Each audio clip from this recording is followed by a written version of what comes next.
Welcome back, fellow armchair generals, to my fast play of Hearts of Iron 3 with black ice. Good.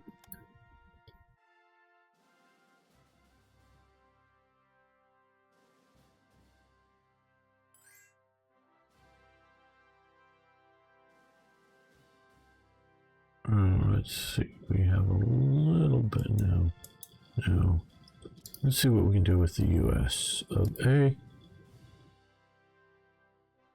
Okay, they don't have much money, but they do have some rare materials. So we're down by just a little bit, but we're going to be expanding.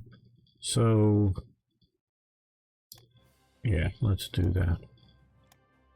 It may put us into a little bit of a negative. Okay, troop transport ship engines.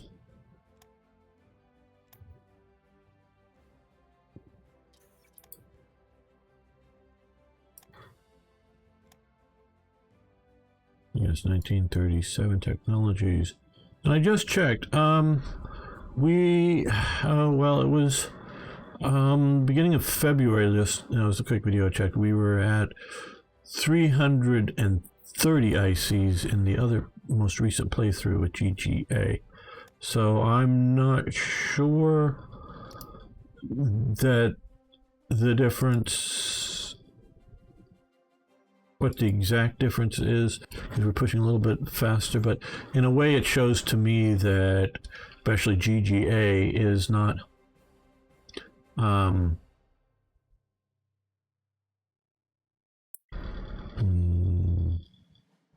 Japan, okay, is not giving you an easy go of it just because, at least at this point, just because you have it installed, you know, making Germany easier.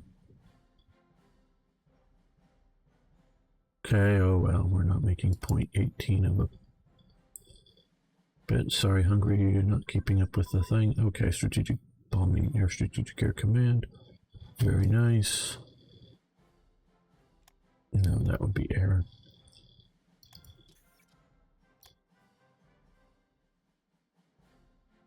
Oh, we could do port strike tactics.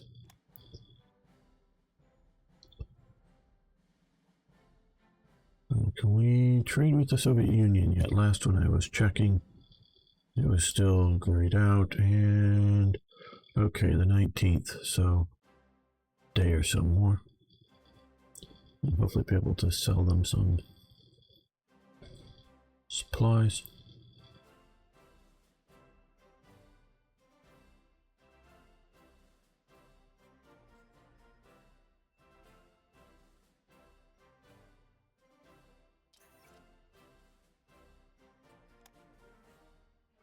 Well, we're no longer in a deficit of it, but maybe. Okay, good. Okay, 950. So let's see if we can get, yeah, right about there. Again, I would rather not push too hard and have them continue for a long time. Sure, plunk doctrine. Here, okay. Yeah, we'll do that. 36 technology.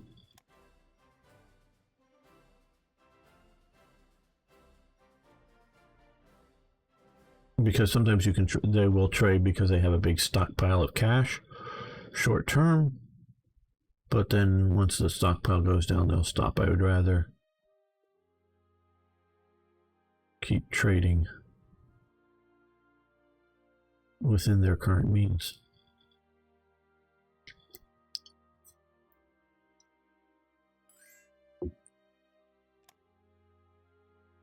Nope.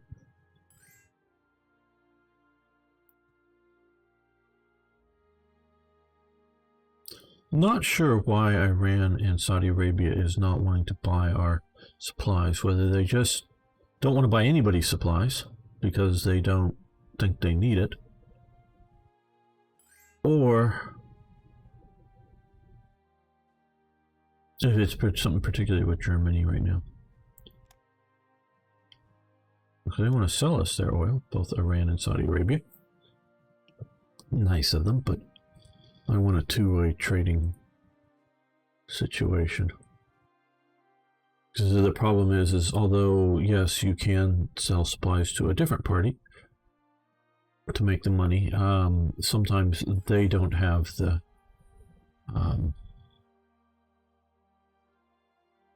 oh, you would like some energy? Certainly. You have the money for crude oil. No, we're trying to build up our stockpile.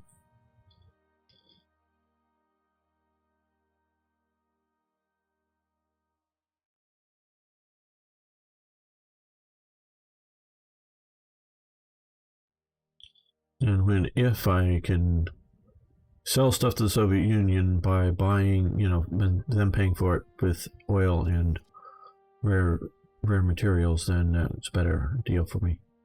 Steel armor casting capability advance. Okay.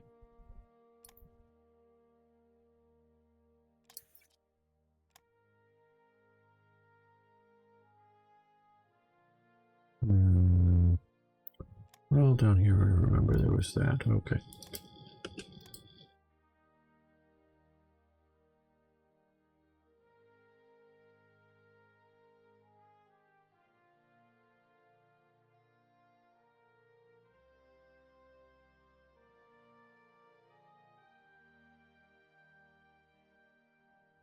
Okay, well.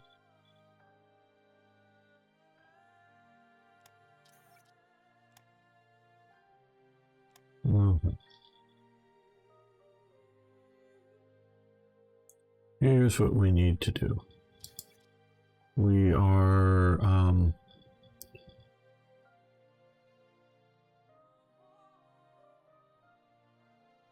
slowly losing that, which was fine, and we are okay. We have enough officers for the moment, so let's reduce this down. And spies, we're increasing spies, so we were trying to diplomatically influence a few nations, so there we go. And the Graf Zeppelin aircraft carrier.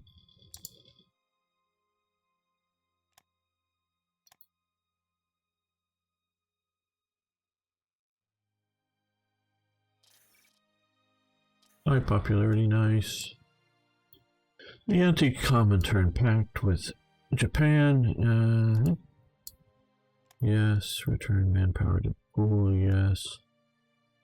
And because we got high popularity, we have more leadership. I'm not entirely sure how you correlate that, but okay.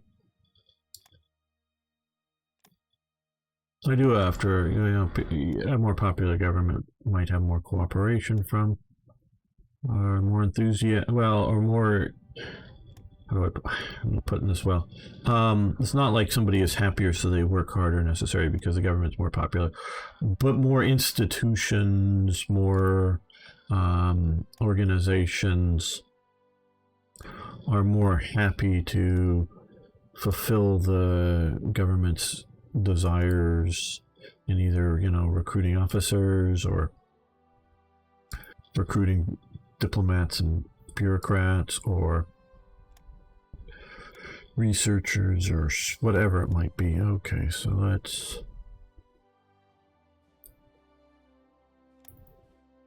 do that. So I get some of that, but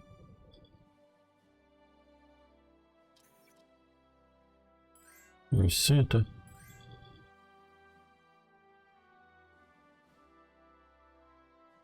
Flying over. It's December. Up to the top. Well, he'll be adjusted way down once this hits. I guess theoretically you could try to move it so nothing gets built until that does, and it might happen fairly fast. But yeah, no.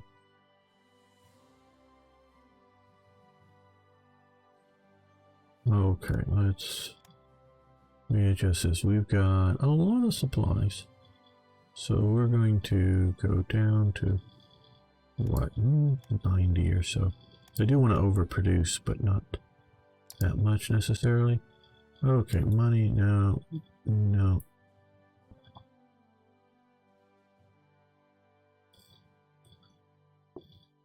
Currently, until we start getting bad problems, we can get up to 400 ICs adjusted to that.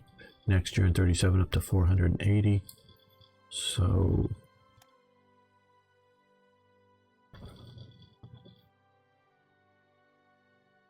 we're pretty safe on expanding our economy. Sort of kind of think the 1936 penalties are worthless having there, because how do you get to 436? There may be a way for Germany, but I don't know it. Now getting over the totals, I forget what they are right offhand, for 38, 39. Oh yeah, that's very doable. So like it's 480, I don't know what it is, but it's very doable between adjusting your political leaders, your laws, and just simply spamming out the ICs. You could easily go over that. And I think you can do it in 37 too if you pushed hard. Because that was sort of the oh my god's reaction when one or more people brought up, you know, you can just build ICs until about mid 39, just ICs. You get some overwhelmingly huge numbers, and then between like mid 39 and early 1940, and you don't have enough sort of army to sort of start the war, you can just pump out just massive amounts of, you know, aircraft, armor units, whatever, and just overwhelm the situation. And it was just too much of an exploit. And I agree.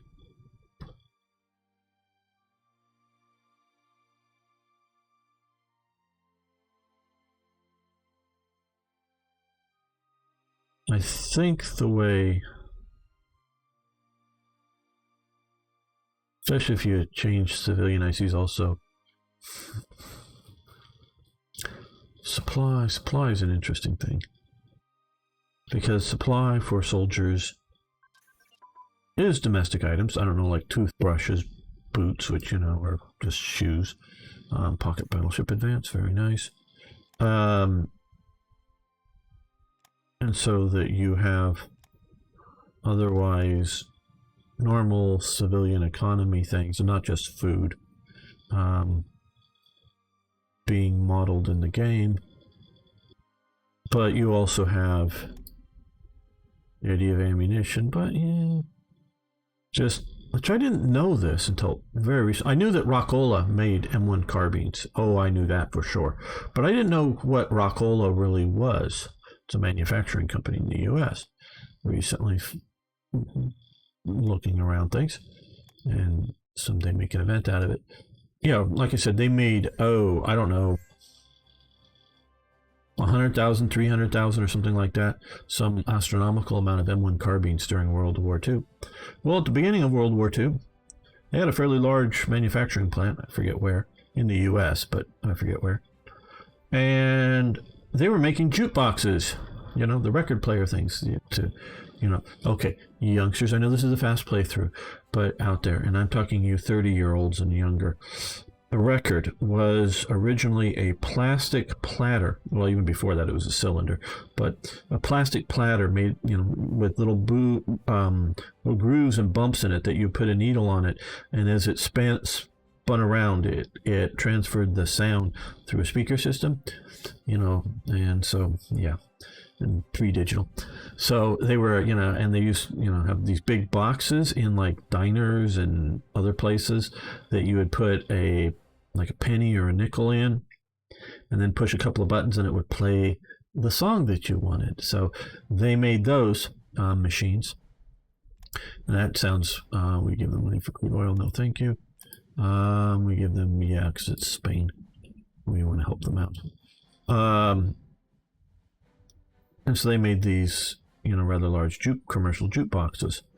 Pretty big factory from the image that I saw.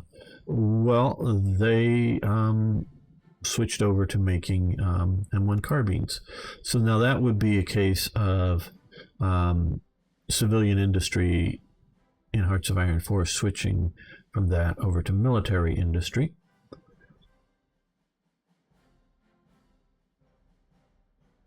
So I don't know whether, and in Hearts of Iron 4, I rarely, if ever, switch industries over from civil to military. I just keep using the civil industries to crank out more military ICs. So I'm not sure, but there's, a lot of civil stuff that can be used for, military purposes.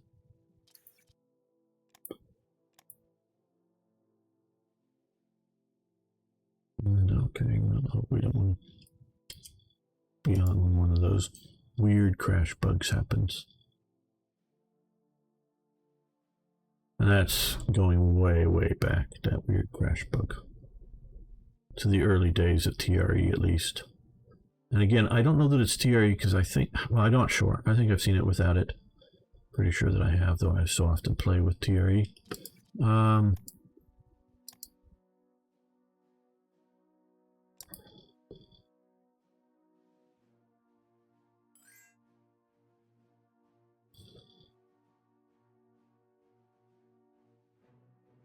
Please let me know in the comments below if you've ever made it past 400 ICs in 1936. Also, I want to thank a bunch of you for posting your various accounts of either playing, or playing various versions of this, whether you've had crashes or not. And recently I got one. Sorry, I forget some of the names here when I'm doing this. That recently played with all the mods without GGA, seemed to work good. With GGA, eventually I got to an unplayable state. So it's sort of my suspicion, but I know small ship armament. Okay, small ship armament, and that is grayed out. Fine. Let's do screws and rudder. And that's what I'm obviously testing now. Some people seem to be playing okay with everything, and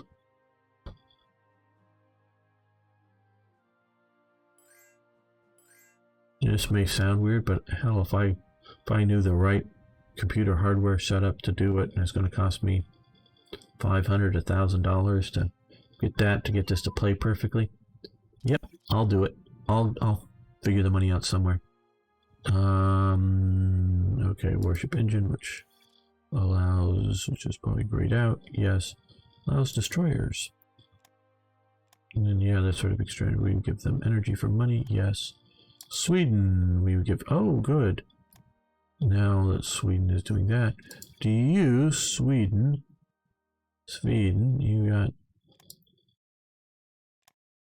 Do you want to buy? No. Okay. Do you want to buy? Oh, no. Okay.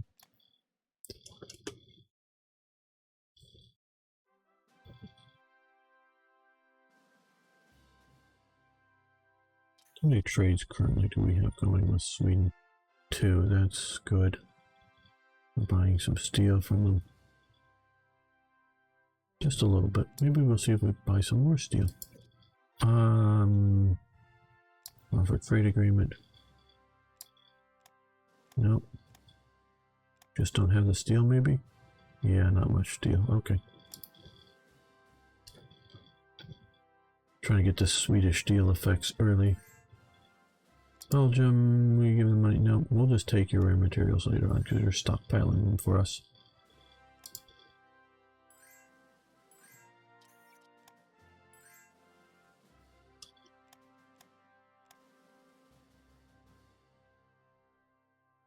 Okay. Yeah, annual national. Yes, we are over the. We're gonna do economics buying just because I'm not much of a spy master.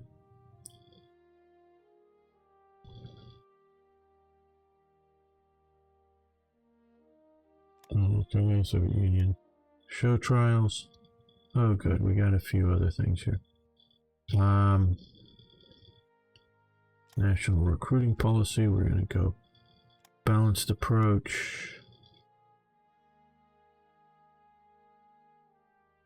Let's do national focus first. And we're going to do again research economics.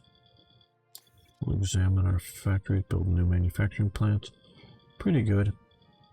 The amount what we're getting. Okay, Berlin, Königsberg, and Dusseldorf. Those are already have. I'm going to be maxing out the number of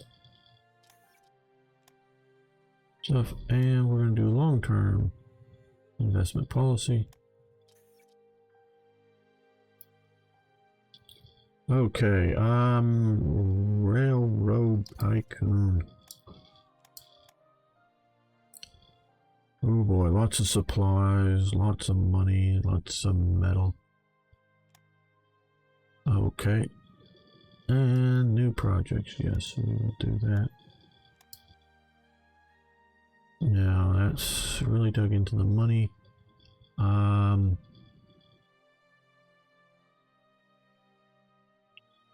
That's why partially I was building up so much reserves and also for supply.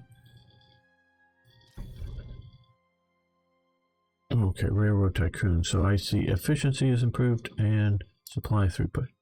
Okay, IG Farben, more energy. Yes.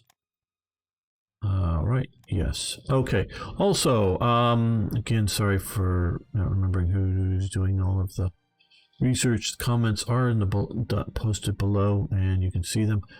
I've been informed, and I believe reliably. So each one of these modifiers of like 5%, 25%, -2%, -2.5%, those are all added up and then applied to the base. So it's not like it's, because I really wondered this, whether it was like, oh yeah, 200 IC or 201 ICs times, plus 24.5%, and then that number compounded by 2.5% and whatever that total, and then taken down, I'm sort of working down from the top, then taken down by 2%, then plus 25%, no, it's all those all added up and or subtracted from it, and then all of that percentage is then applied to the base percent, and that's how all of these work. So all of those various percentages are all totaled up. So if you have a plus 10 and a minus 10, that would then be no change. Or if you have a plus 15 and a minus 10, that would be a plus 5% total. So that's how it works,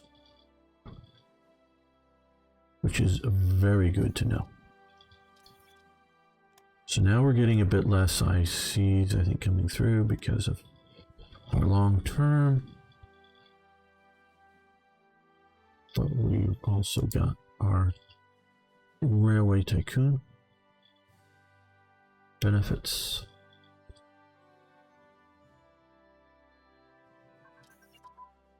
Okay, stormtrooper tactics have advanced, and we're going to let those continue.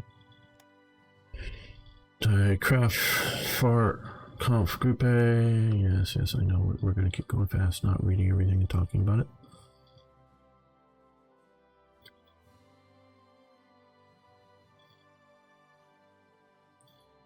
I will say, without talking about a lot of stuff, this is a lot more boring to play, quite honestly. Talking about and going through all of the events and looking at like GGA, well, lack of GGA is hurting this a bit in that kind of realm. It really does make the game more interesting.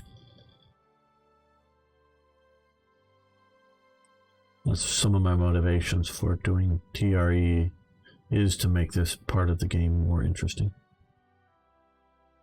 Though I don't want to give up.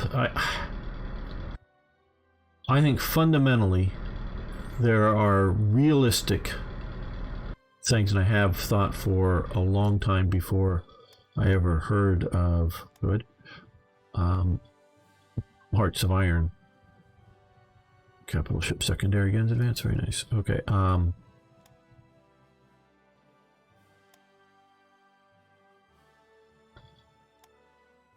know we could continue that, but I don't really care to max all of that out, just trying to make sure that they're not super behind. If I ever heard of Hearts of Iron in any version, I've always thought that there were things that, realistically I thought Germany could do to get things done right. And prior to the war, that's something that they would likely do. And that would have readily improved Germany. In saying that in a good description, it's sort of like, well, yeah, the Soviet Union would be doing so much better if it was, proper capitalism. Well, that's unrealistic, of course, because they're communists. However much they might, oh damn, we're losing some of that. However much they might have a little bits of market economy going on in there. I do believe that there were little bits of it, though it was very much mostly a communist.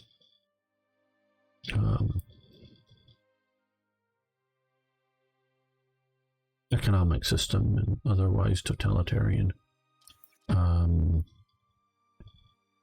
setup. Okay, we're at 100% officers and we're already reducing this down. Let's do that. So well, what if the Nazis weren't Nazis? They actually liked Jews and they, promoted Jewish things. So they had Einstein and all these other brilliant guys working for them. Well, that's not obviously going to be Nazis. So, which heavy AA guns were on aircraft destroyers. Okay, something.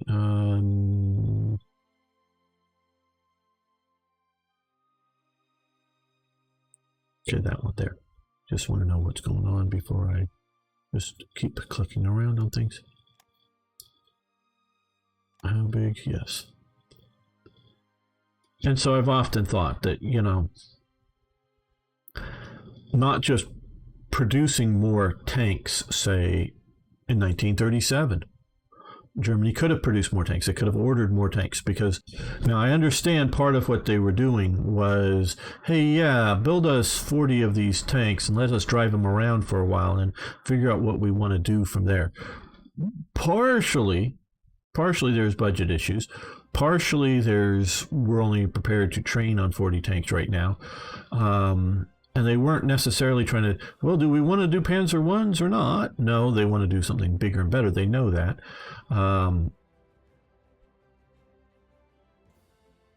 So they know that they want to do more. But it's also partially, how do we want to tweak a Panzer I? Or Panzer III or Panzer IV, because there's going a lot of small stage limited productions of some of these vehicles in 37, 38. And they're tinkering with them. They're like driving them and going, well, if we put the hatch over this way or we change this way, it'll improve it. Well, they could just simply have cranked out more tanks and then made the improvements. Then yes, you may have ended up with a bunch of tanks that aren't as optimal as they could be. But if you're going to war, it's better to have a bunch more of tanks that aren't maybe optimal but are functional and still do the testing and improve things. So, but also along with all of that and as part of the plan, because we're looking at whether it's the 4-year plan or the Shell plan or these various plans that Germany's doing, you can also require the companies to not just make more tanks, because they weren't making them at production capacity, even for a normal civilian production rate of an 8-hour workday, 5 days a week. They could have produced more vehicles. even if, and maybe at times they were at full speed because they were fulfilling an order. But yeah, we have 3 months to get this order of 40 or 60 tanks done, or whatever it might have been. Yes, we'll do that because we're trying to romance Bulgaria here a bit. You know, so some of it, yeah, that you, they were at full speed, but then once the order's fulfilled, they, you know, sort of idle the factory or whatever, or maybe they produce other things out of the factory. Germans did a lot more of that than I am used to from an American, of resetting up the machine tools to make something else. Maybe artillery pieces for the, you know, the army or whatever it might be. But to actively, hey, yes, we want to have you build more Panzer IIs. You know, order, instead of 60, order 120. Those are going good. Okay, here's, well, the next batch of 120 with these changes. You know, okay, now change these other changes. You know, and and keep going, but also require them to expand their production, basically making more ICs. And the companies go, some sort of guttural German, I'm sure, but words to the effect, but we don't need to meet the current orders. And you go, yeah, but we're telling you to. Or, yeah, but we may be at war sometime and we'll need to spam out. You know, use whatever term that they want to pump out.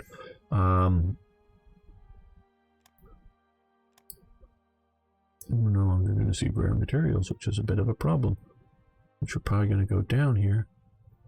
Yes, okay. Well, we like buying them from Japan, but we have a lot of money now that we're no longer buying those from Japan. So let's come here and let's look. They have money. They need supplies. They don't have money. They have a surplus of supplies. So what we're going to try to do here is, although we do have a bunch of money, let's see if we can sell about 7 something in supplies. And let's come over here and see if we can buy about 12 or so in rare materials. A bit more than we need, hopefully, because we want to continue to grow our reserves.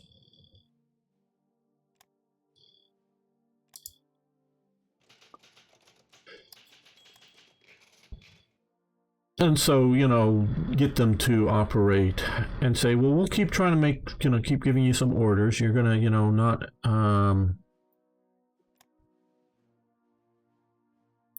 produce, you know, at full capacity these extra manufacturing plants that you're producing, but we're going to have you produce stuff.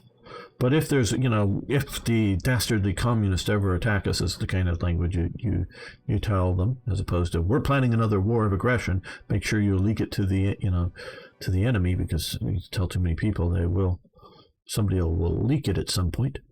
But if you keep it couched in the right terms, fear of communist invasion or whatever, that people, if that leaked out, well, of course they're afraid of communist invasion.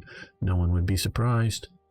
And again, we're going to reduce down our officer levels, because we're now at 101%, and I don't really care about having that many officers at the moment. Okay, so we're going to lock, unlock, and reduce down a little bit more.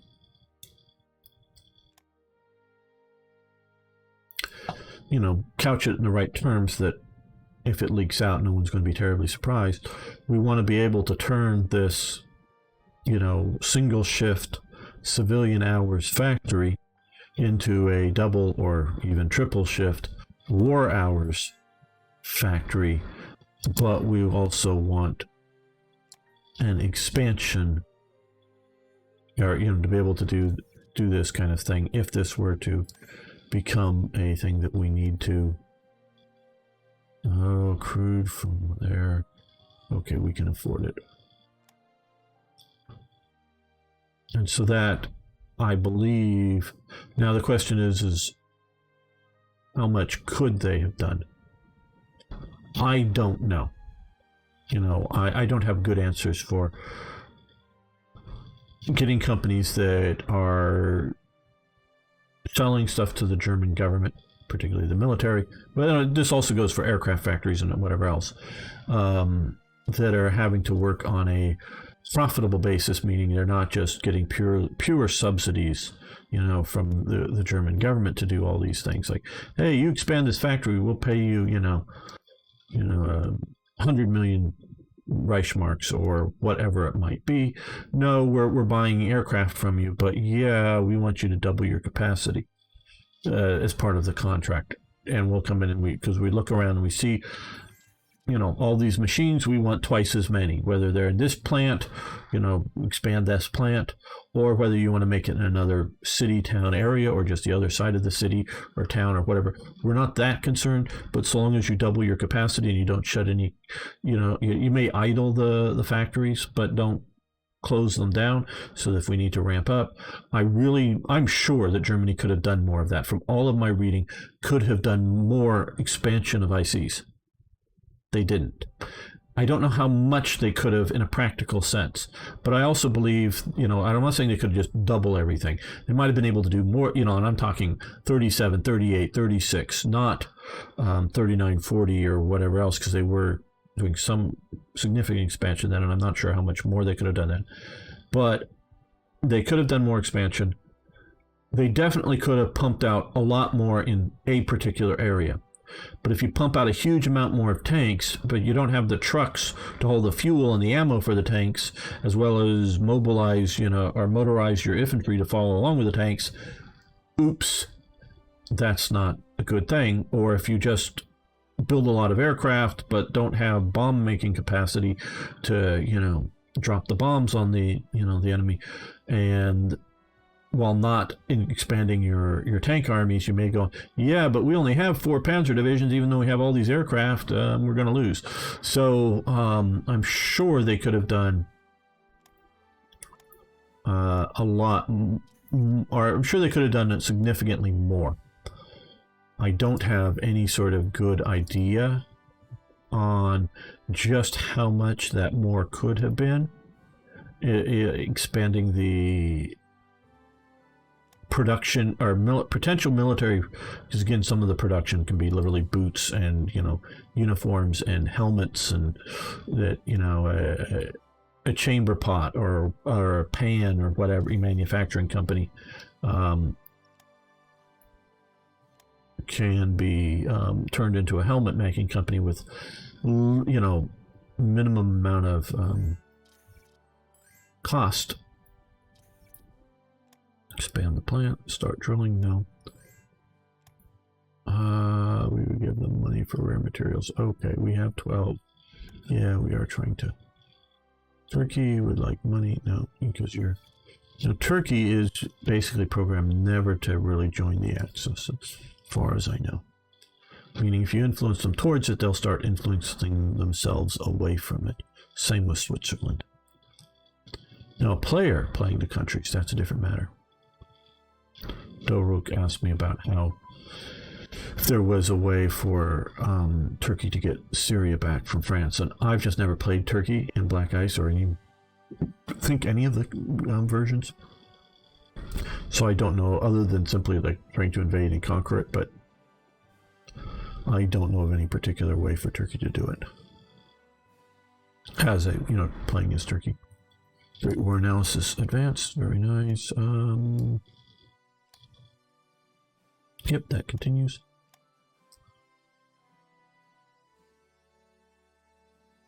And so, yeah, I know that, that you can expand production more than they did. Not sure best how to model that in a war game. And I know they could have produced more at times. Yes, I have some understanding of economics. It is not a finite set of a situation as in a game like this. meaning whether you're working on a barter economy, a gold and silver type based economy, or even better, a fiat currency that may be somewhat backed by gold and silver or something. But even without a a paper money, however it is, economies can expand or contract. And expanding economies means, if you're doing whether it's income tax or something else, or even just trading taxes and property value, taxing property based on its value. Well, if the value goes up, you get to collect more tax on it. So expanding economies meaning governments get more budgets. Expanding economies even without a fiat currency, that is sort of the libertarians' complaint, and the U.S. has massively created in the last year because of this coronavirus. So much, I think it's like 2/3 of all U.S. dollars ever made have been made in this year. I mean, we've massively primed the pump with money, and we are possibly heading for a hyperinflation situation in the U.S. Possibly. I'm not saying it's going to happen. I don't think it will, but it's a possibility. But even without that, we can see the situation in which particularly Spain starts bringing back huge amounts of gold and silver from the New World that flood in the market. That does cause inflation, because what it buys is still somewhat limited. But there is an adjustment over time. Economies worked a bit slower. There wasn't an internet or railroads or trucking or whatever. But with this increased buying power that was coming in because of all the gold flooding in, that at first, we just want to buy these, rare spices that are expensive, that shot the price up on it. Well, once the price goes up, wherever the spices are being traded into Europe from the east or something, they start, there's more money to be made. So it increases the whole economic activity. So more and more economic activity goes up. As I know, it's supposed to be a fast playthrough. More and more economic activity goes up, it readjusts the things. So it isn't a finite, like it's normally in games, amount. Economic activity is not a finite. It's not, we have this size of area to grow wheat in, and it's only going to grow so much wheat. Well, as we found out, if you can set up this little spot over here, a little chemical factory, and make fertilizer, then you can double the yield of wheat in this area. And then you do this better thing that you'll then, not double the doubling, but double the original amount again, so it's now 3 times the amount. It isn't necessarily even that is finite. Now, at some point to our current technology, it does become, over here we do a plant that engineers wheat, so that the wheat stock that grows up has twice as many wheat grains on it. So we've doubled the amount of wheat grains on every stalk of wheat, and with the fertilizer that we keep dumping on it, keeps it from pulling all the nutrients out of the soil, so it keeps doing it, and there's enough rainfall to keep it all water. So we've tripled the amount of wheat that this area would have grown with the exact same growing techniques, let alone, or farming techniques, let alone improving those.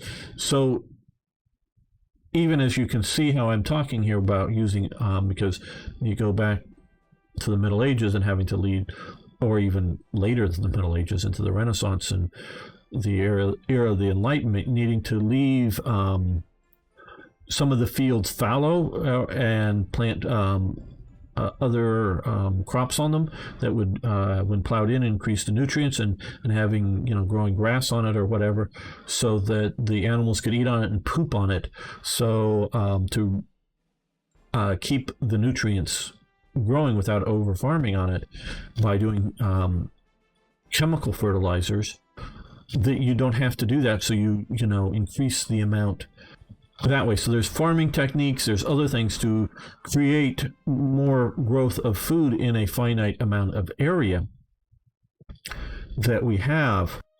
And so we are continuing to learn, and there's probably things we don't know that are coming about to increase the yields of whether primary growing, wheat, or secondary having animals that eat the crops that then we then eat the animals.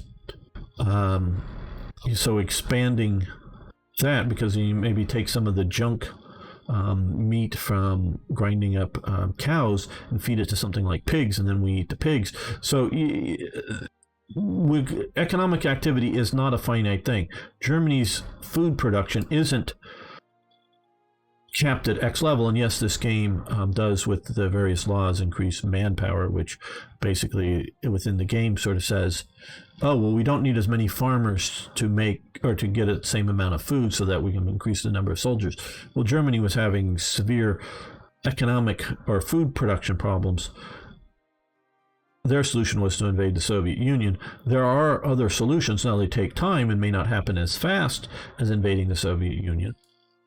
But then, of course, that opens up a whole other problem. Well, we invaded the Soviet Union. Oh, was that to get more farming land? Well, that's what we tell the soldiers. Really, it's to go and send all the soldiers out there to die so we don't have to feed them anymore? Take care of it that way. So, obviously, that's not what they were doing. They wanted to get rid of their other excess populations, maybe that way, but that's not what they were doing for their soldiers. But it isn't. Malthus was wrong. It is not a finite amount of anything, I think. And so, yeah, it just isn't. Just looking at that. Okay, we don't have a leader there. That's why we weren't showing him. Okay, armored car designs advance. And, okay, grayed out. Nice. And so, with all of that, you see how hard it is for a particular wargame, computer or otherwise, to model realistically expanding the German economy prior to the war within the reasonable realms that the National Socialist regime would do. But it's, to me, clear that they could have increased it out prior to the war. I don't know that they could have, from what they were doing in a practical sense, increased, say, the number of trained soldiers, because they were doing a huge program for that. But you can have, if you motorize a division, it's more effective than a walking infantry division. I won't explain how that works right now, but it just is.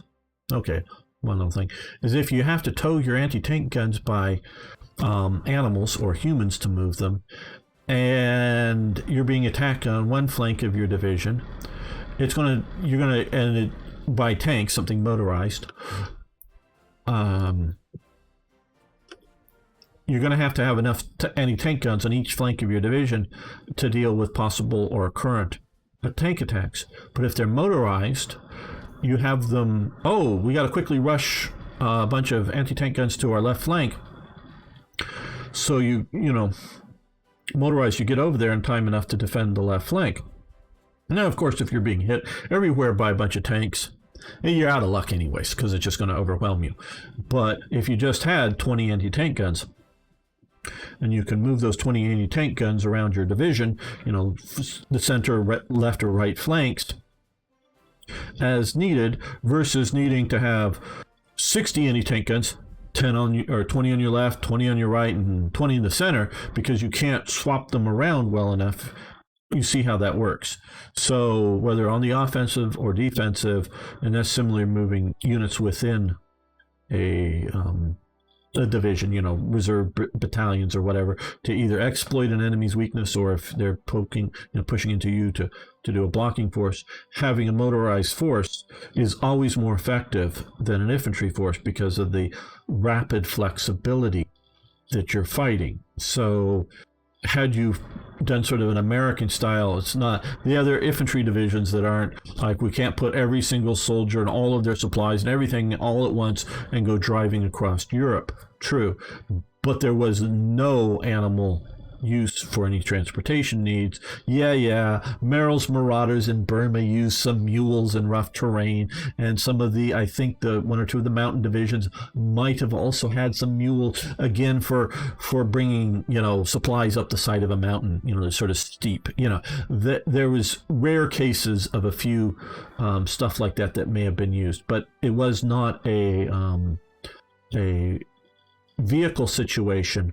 And I will also tell you, even if they did not have enough trucks to fully motorize every single infantry division, every single division fully motorized, they could have built enough trucks. It was more getting the trucks and the fuel and all those other supplies that they need to over to the war, and feed enough fuel into them, because like Rom or Patton or whatever was running out of fuel. It wasn't that there wasn't enough fuel in the Allied supply chain, it just wasn't getting up to the front fast enough with his advance, and so for the limited ports. So yeah, the U.S. can motorize all of its divisions, all of its Marine Corps divisions, but they may not be able to, have enough room to have all the trucks on some little atoll out, in the Pacific or something. So yeah, not everything is 100% motorized in that sense, but flying boat prototypes, good. You get what I'm saying, is how motorized divisions are better. And so even if you can't expand your manpower by training, because now they trained a lot of people, and they probably could have trained some more, but it also takes away from other jobs. But yeah, it's manpower is an issue. But you have the force multipliers. Oh boy, we're really starting. I'm looking for more 37 technologies. Some will be coming up. Okay, well, I guess we're coming down to here, because I know we actually have a 36 thing. Good, man. Well, I think we're going to use this opportunity to end the episode here. Made it quite far, a little bit of talking, hopefully not too much, and we're keeping going. Okay, so the test is going so far so good. We're into February 37. Again, like, share, subscribe, comment. See you next time for more, yes, even more Hearts of Iron.